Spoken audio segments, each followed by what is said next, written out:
Well, good morning everybody. My name is Dr. J.D. Swanson and welcome to 15 Minutes of Thought. I'm the author of Karate Science, and today what we're going to be talking about is the kata Heian Godan. And this is going to be part one of a multi-part series because I can never ever get through a kata in just 15 minutes.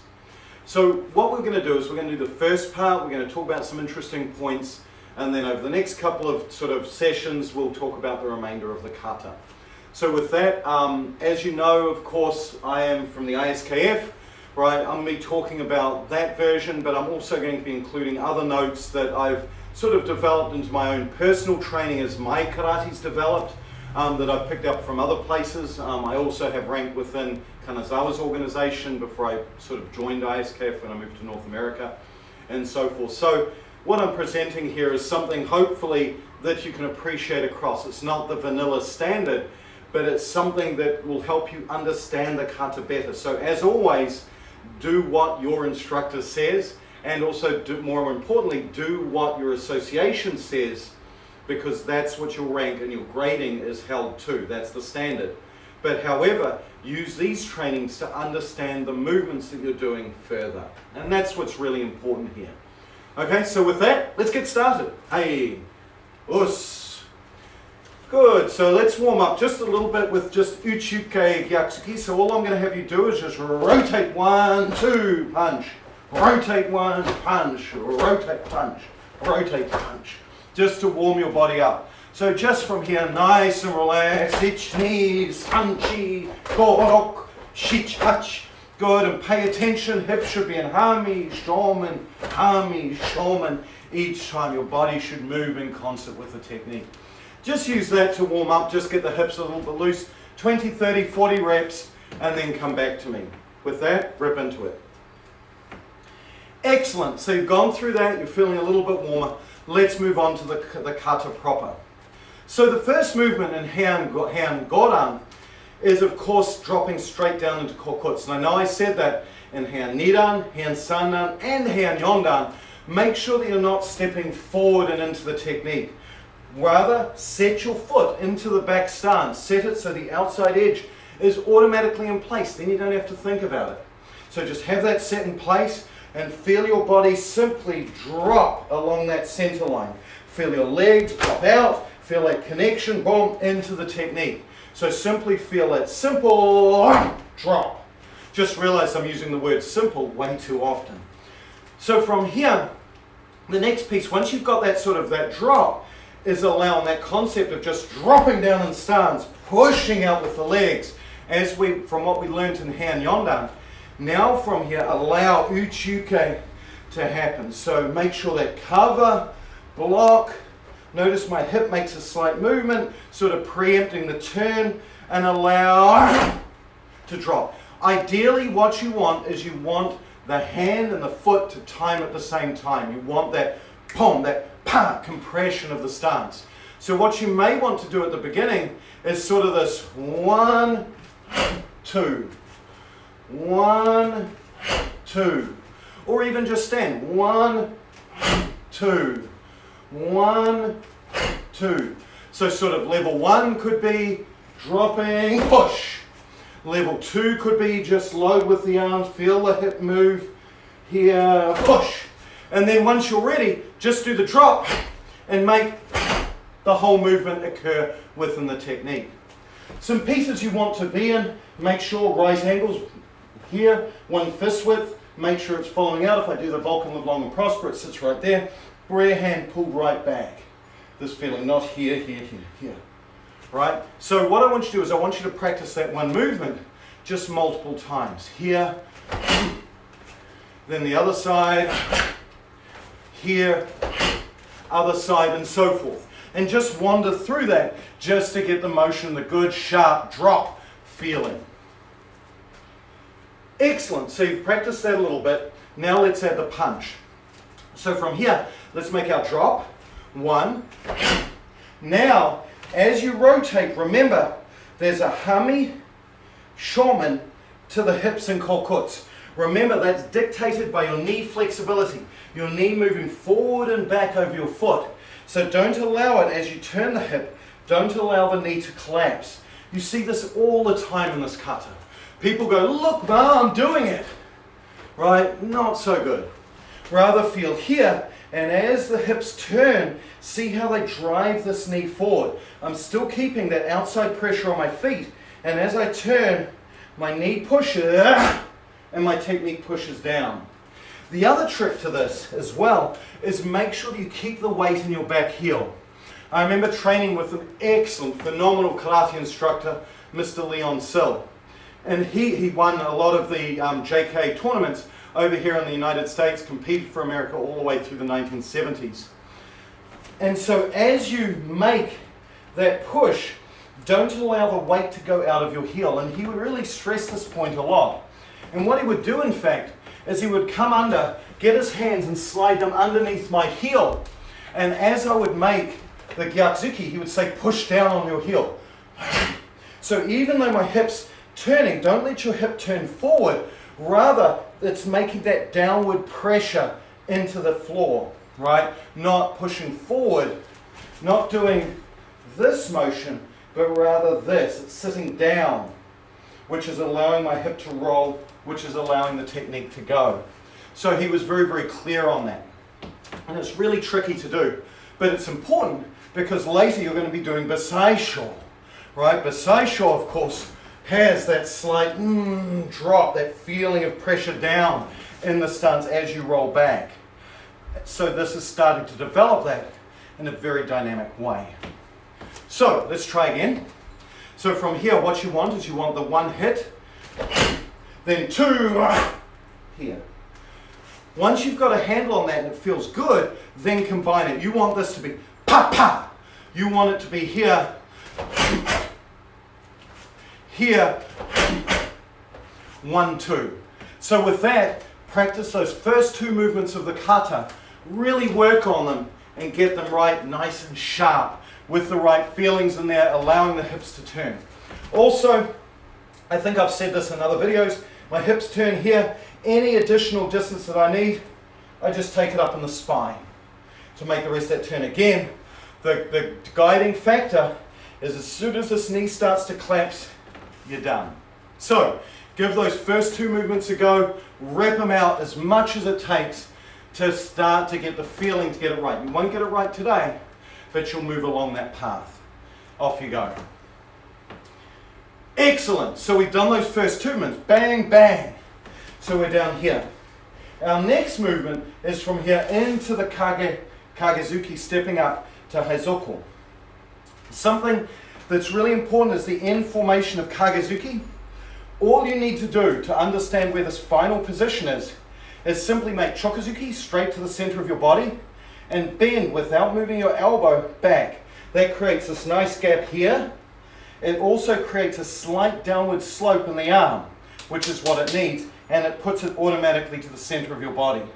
So with that in mind, because this is a suki, sukis in my mind, and if you read my book, are defined by from this position, making this, right? Or sort of going through at any point, going through this position and then going straight. So from here, the elbow will continue. As far as the elbow is concerned, it's going to be doing chokazuki, but it's only the front of the arm, it's only the forearm that then makes the turn. So as far as my elbow is concerned, as I do this technique, it thinks I'm doing chokazuki. But in reality, I just turn over at the end. So what you don't want to do, and I'll add ninja music because it makes it sound cool, you don't want to do this. And again, I'm extrapolating it, but the elbow should be connected to the body all the way through. This is a punch, this is a tsuki, it's a thrusting technique. So make sure that as you come up, it makes that turn, that push. And there's some subtleties in there that are really important and really hard to get as we move through this. So first of all, what I want you to do is just practice 1, 2, then come up and make sure everything, for me I turn on my heel in this motion, feel it come up, feel that squeeze of the body, the squeeze and everything settling together. The feeling of this elbow is like it's still pushing out towards you. This is still rotating, this is still pushing in. And I have that feeling of almost continuous movement. There's an excellent video of Kanazawa Sensei on a wooden floor with a black background doing all 26 kata. If you can find that on YouTube, look at the first 3 movements for that. And when he comes up to the kagi-zuki, it's kind of like he just keeps moving. He doesn't ever stop. And that's the feeling that I have with this technique. As I'm not here, it's more, and I'm continuing to move. I have that feeling, even though I'm not, I have the feeling of projecting my energy, continuing on that spiral. So for a start, practice timing and position and course of action. And then we'll go into a little bit of interesting stuff for the body center. So give that a go and come back to me in a second. Excellent. So let's just go a little bit deeper into that move. Just one step, I promise. So for me, as I make this, one of the oxymorons, if you're doing a throw, that's one thing, right? And if that's your application, that's fine. Your body center can simply roll up and continue in throwing them over to the side, right? That's the idea. But when you think about it, if you're hitting somebody with this punch, or even if you're doing the throw, there comes a point where you don't want your body center, because your opponent's sort of here, yeah? You don't want them, whatever you're doing, you don't want to be moving here and then trying to pull them or hit them in this direction with your body center moving in this direction. So you've got to be able to sort of redirect it a little bit. And so one of the things that becomes important is that this half of your body, this half, even if I'm rotating around my center, this half of the body has weight, and that's what I'm leveraging here.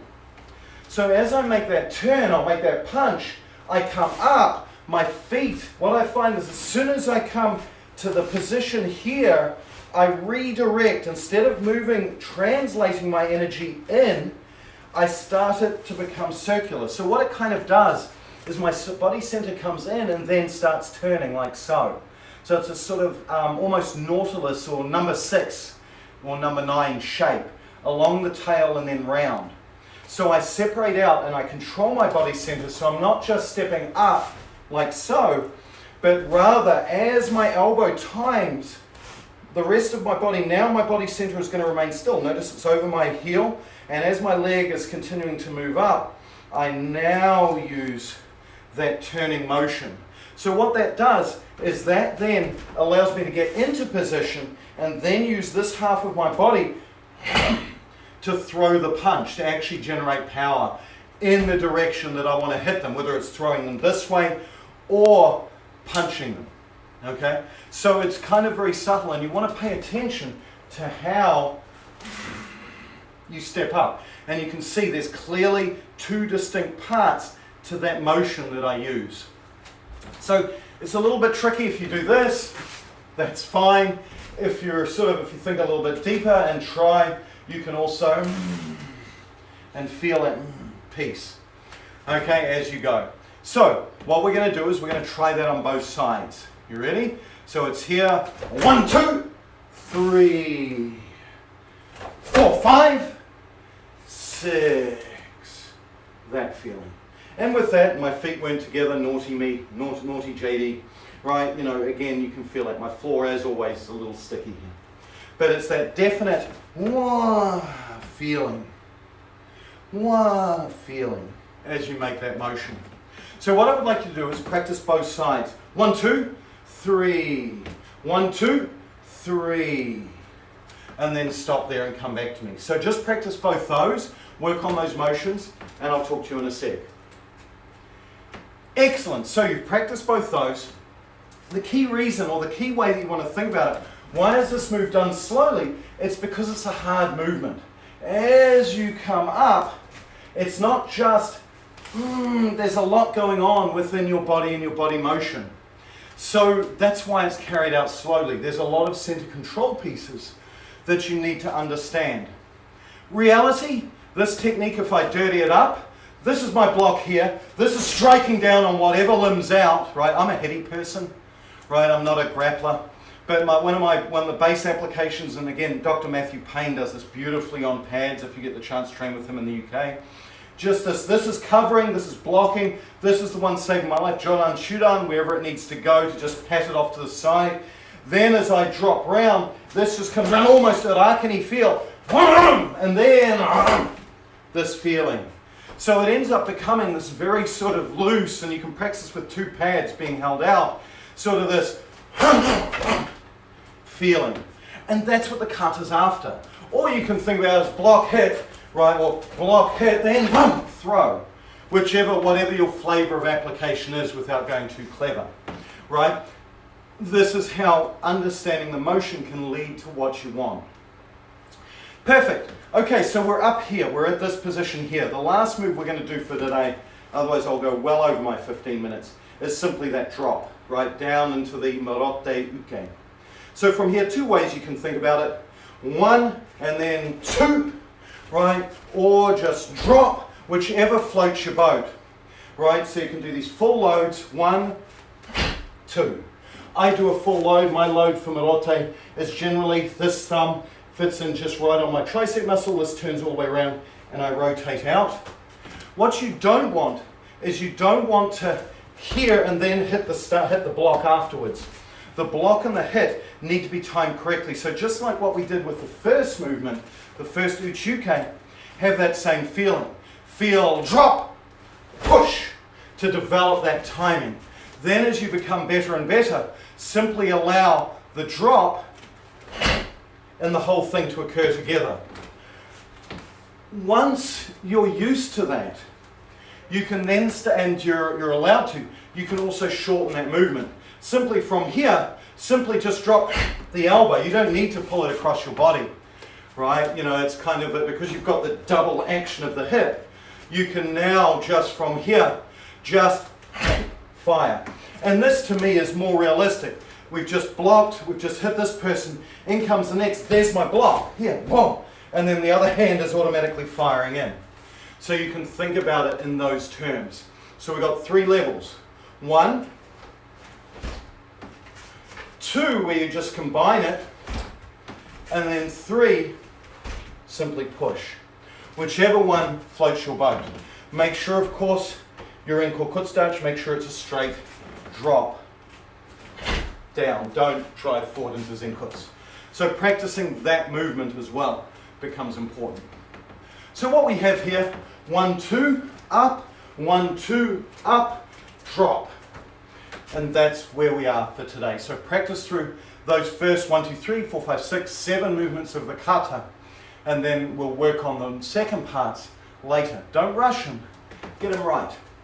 With that, have an awesome day, and we'll talk again soon. Hey, us. Thank you.